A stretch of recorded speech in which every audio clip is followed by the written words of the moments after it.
주님의 말씀은 내 발의 등이요 내 길의 빛입니다. 오늘도 말씀의 빛 앞에서 내 마음의 중심이 어디를 향하고 있는지 조용히 돌아봅시다. 하나님의 말씀은 사무엘상 4장 2절부터 5절까지의 말씀입니다. 블레셋 사람들이 이스라엘에 대하여 전열을 벌이니라. 그 둘이 싸우다가 이스라엘이 블레셋 사람들 앞에서 패하여 그들에게 전쟁에서 죽임을 당한 군사가 4,000명 가량이라. 백성이 진영으로 돌아오매 이스라엘 장로들이 이르되 여호와께서 어찌하여 우리에게 오늘 블레셋 사람들 앞에 패하게 하셨는고 여호와의 언약궤를 실로에서 우리에게로 가져다가 우리 중에 있게 하여 그것으로 우리를 우리 원수들의 손에서 구원하게 하자 하니 이에 백성이 실로에 사람을 보내어 그룹 사이에 계신 만군의 여호와의 언약궤를 거기서 가져왔고 엘리의 두 아들 홈니와 비느하스는 하나님의 언약궤와 함께 거기에 있었더라. 여호와의 언약궤가 진영에 들어올 때에 온 이스라엘이 큰 소리로 외치매 땅이 울린지라. 아멘. 이스라엘과 블레셋은 서로 앙숙이었습니다. 이스라엘이 가나안 땅에 들어간 이후부터 300~400년 동안 정말 블레셋과 줄기차게 싸웠습니다. 그 이유는 두 나라의 위치 때문입니다. 이스라엘은 주로 에브라임 산지와 유다 산지라는 험난한 산악지대에 살았습니다. 반면에 블레셋은 블레셋 평야라는 해안가에 살았고요. 그러면 어느 땅이 더 좋을까요? 당연히 해안가에 살아야 외부와 무역도 하고 해안을 따라 형성된 평야에서 농사를 짓겠죠. 그래서 이스라엘은 산에서 내려와 해안가를 점령하려고 하고 블레셋은 자기 등 뒤에 있는 이스라엘의 힘을 빼놓으려고 항상 이스라엘을 괴롭혔습니다. 오늘 본문도 바로 그 오래된 긴장의 한 장면입니다. 이스라엘이 초반부터 참패를 당합니다. 하루아침에 군사 4,000명이 쓰러졌습니다. 그때 이스라엘 장로들이 이렇게 묻습니다. 여호와께서 어찌하여 우리에게 오늘 블레셋 사람들 앞에 패하게 하셨는고? 이 질문 자체는 좋습니다. 패배한 후에 하나님의 뜻을 묻는 것은 신앙의 언어처럼 들립니다. 그런데 문제는 그 다음입니다. 이스라엘은 그 질문을 끝까지 마음에 품지 않았습니다. 왜 패했는지 하나님 앞에서 자신들을 돌이켜보지 않았습니다. 회개로 나아가지도 않았습니다. 대신 곧바로 다른 방법을 꺼내 들었습니다. 언약궤를 가져오자. 하나님의 언약궤가 이스라엘 군의 진영에 들어오자 이스라엘 사람들은 이제 승리는 따놓은 당상이다. 이제 싸우나 마나 이겼다. 하나님의 언약궤가 우리와 함께 있다는 건 하나님께서 우리와 함께 하시는 거니까 우리는 도저히 질래야 질 수가 없다. 이렇게 생각하면서 환호했습니다. 땅이 울릴 정도였습니다. 그런데 생각지도 못한 일이 일어났습니다.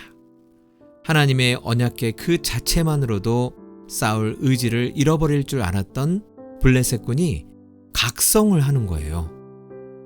너희 블레셋 사람들아, 강하게 되며 대장부가 되라. 너희가 히브리 사람의 종이 되기를 그들이 너희의 종이 되었던 것 같이 되지 말고 대장부같이 되어 싸우라. 블레셋 사람들은 이판사판의 심정이 되었나 봅니다. 죽을 각오로 덤비는 사람만큼 무서운 존재는 없지요. 블레셋 군인들은 차라리 싸우다가 죽자라는 심정으로 이스라엘 군과 싸웠습니다. 그 결과는 어떻게 되었을까요? 이스라엘은 대패하고 하나님의 궤를 블레셋에게 빼앗겼습니다. 하나님의 언약궤가 이스라엘 진영에 왔음에도 이스라엘은 왜 참패했을까요?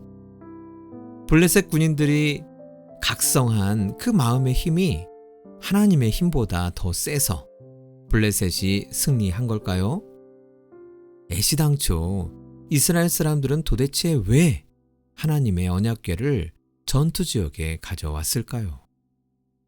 이스라엘에게 언약궤는 하나님의 거룩하심 앞에 엎드리게 하는 표지가 아니었습니다. 전세를 뒤집어 보려는 수단에 불과했습니다. 하나님을 경외하는 마음보다 하나님을 이용하려는 마음이 앞섰습니다. 이스라엘군 지휘관들은 하나님의 언약궤를 가져옴으로써 병사들의 심리적 안정, 사기 진작을 노렸겠지요. 거기에다가 더하여 하나님께서 적당히 능력 좀 발휘해 주시면 전쟁을 이길 수 있겠지라는 얄팍한 전략을 짰습니다. 이 모든 일이 하나님을 이용하고자 하는 사람의 방법일 뿐이었습니다. 여러분, 하나님은 그 누구에게도 가볍게 여김받거나 이용당하는 분이 아닙니다. 하나님은 가까이 모셔오면 자동으로 내 편이 되어주시는 분이 아닙니다. 하나님은 사람이 필요할 때 꺼내 쓰는 힘이 아니라 먼저 경외하고 예배해야 할 주님이십니다.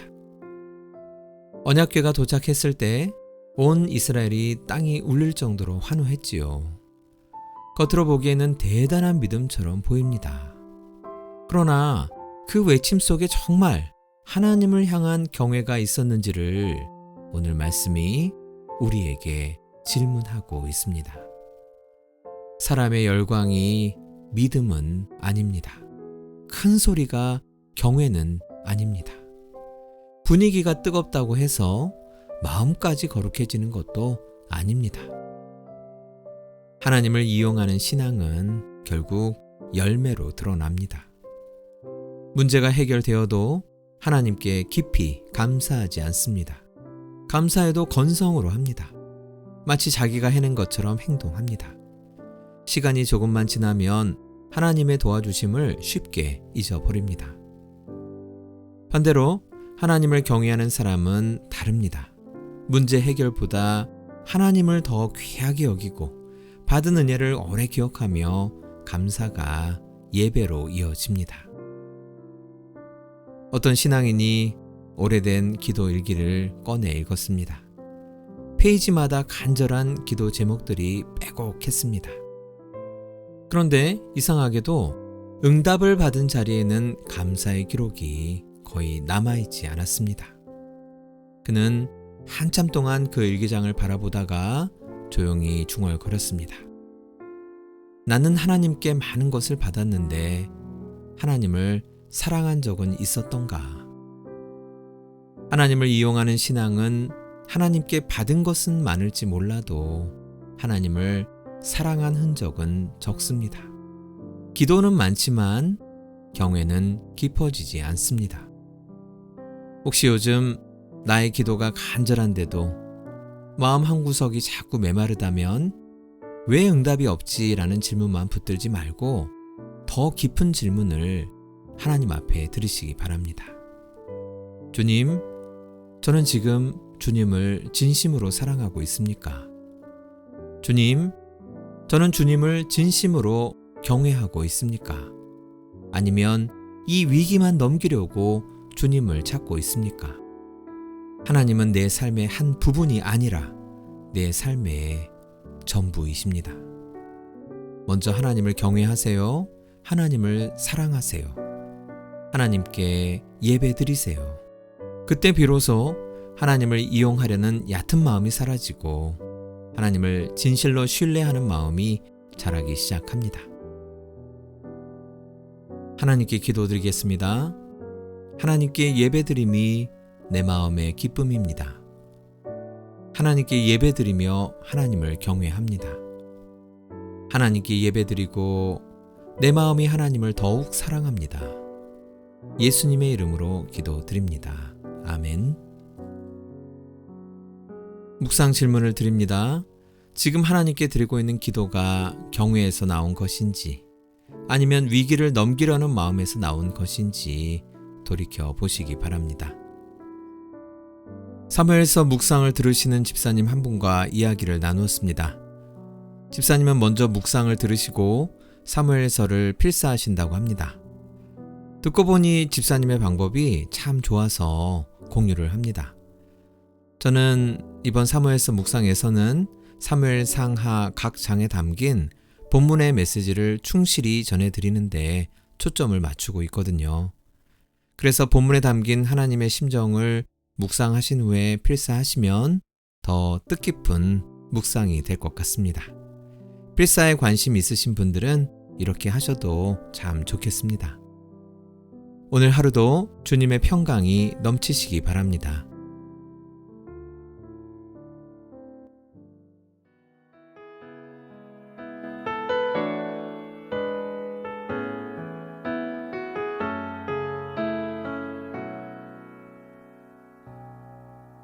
예수 날 사랑하신 분 끝없는 주 사랑 변함이 없네.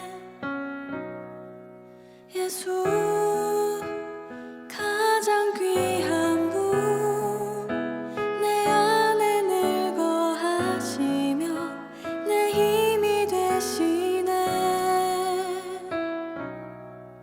예수 날 사랑하신 분 끝없는 주 사랑 변함이 없네.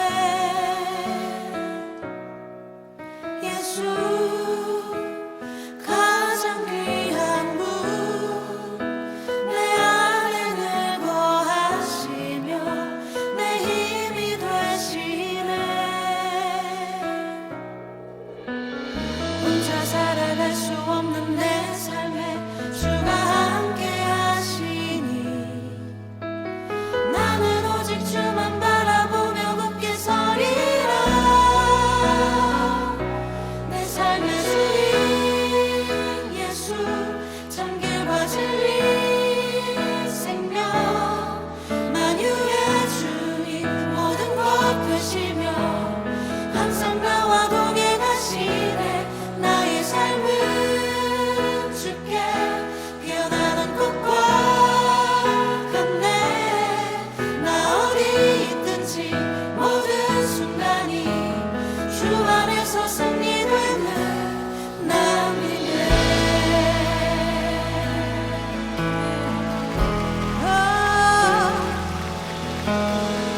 우리 믿음을 들으며 다시 한번 고백합시다.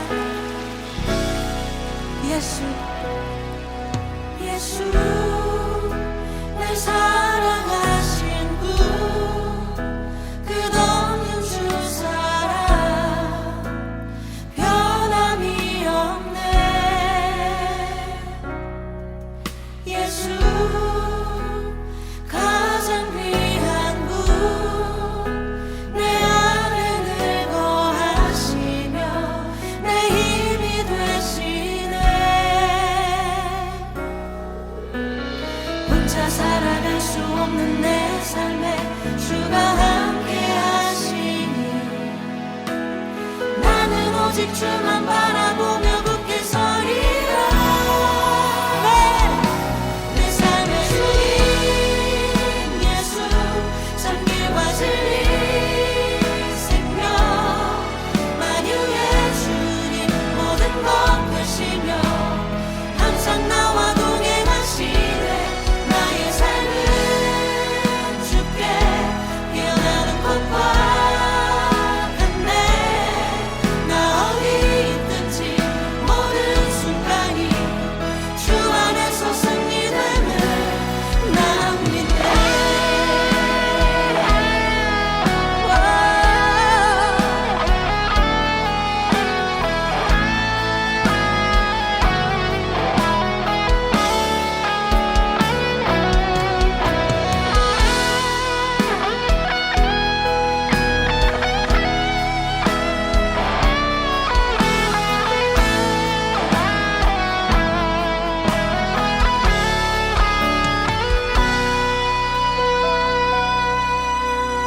혼자 살아갈 수 없는 내 삶에 주가